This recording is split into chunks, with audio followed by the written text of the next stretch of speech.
for pictures. Miss USA was there.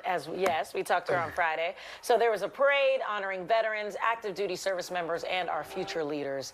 The event was celebrated with a concert, a cake cutting ceremony that was done by Miss USA. Yes, she did it. And an enlistment ceremony. And as you know, Philadelphia is the birthplace of the Army, established on June 14th, 1775. Oh, wow, that's how they cut the cake? Oh, heck yeah. Well, that's now that cool. I think about it, I'm not sure that There Miss she is, Miss USA. Miss USA, I don't know that she had a knife. I don't know if she did it or not. She looked like she was... Did she have a knife in her hand? It was her and someone. They did it in tandem. That's where I was, over by the visitor center. Yeah. This must be the enlistment ceremony, maybe? Yes, the Army is older than our country. And then in D.C., I think at one point they had like 6,500 troops march down in this parade. It was kind of cool to see helicopters flying over. They had parachute teams, tanks, Black Hawk choppers. I saw one soldier carrying a drone, because that's kind of the way battles are being fought now, with drones. There's one right there.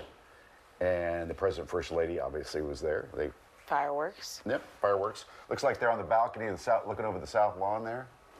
What a weekend. Yeah. Man, there was a lot going on. And on top of that, because I'm sure the president was busy with all that in the 250th, but Iran stepped up its missile attacks against Israel.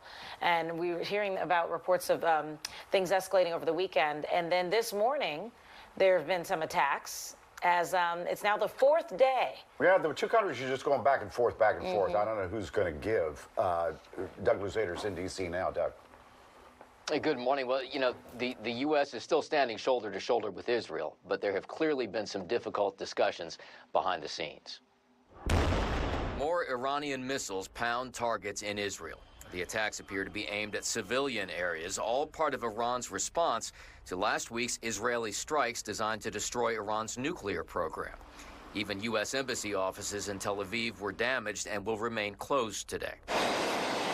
President Trump arrived in Canada last night for a G7 summit where traditional economic issues are giving way to concern over the latest Middle East strife. And the president has said repeatedly that Iran needs to come back to the negotiating table. Have you asked Israel to pause their airstrikes into Iran? Well, I don't want to say that. But we have learned that the president privately told Israel to scrap plans to assassinate Iran's supreme leader. In an interview last night, Israeli Prime Minister Benjamin Netanyahu would not discuss it. Actually, there's so many false reports of conversations that never happened, and I'm not going to get into that. And while Israel may have stopped short of that goal for now, it could still be in the cards. The principal objectives are, one, to take down the nuclear enterprise and also the ballistic missile enterprise. But certainly Prime Minister Netanyahu would take the byproduct of that, and that is regime change. And Netanyahu also says that Iran, through proxies, has been behind 2 assassination attempts on President Trump. Mike and Alex. So Israel gave us the heads up, the United States of America, that they were going to do this, right? Yeah, that much seems pretty clear here. Yeah. Now, you know, as far as targeting the Ayatollah, the supreme leader, it's not happening as far as we know. But nevertheless, I think the idea here is to really kind of crush the economy as well, and then lead to perhaps an uprising. But on the other hand, Iranians may circle the wagons around the current government. Yeah, that would be because they have tried. Thank you. They've tried to uprise and change the regime, the Iranian people.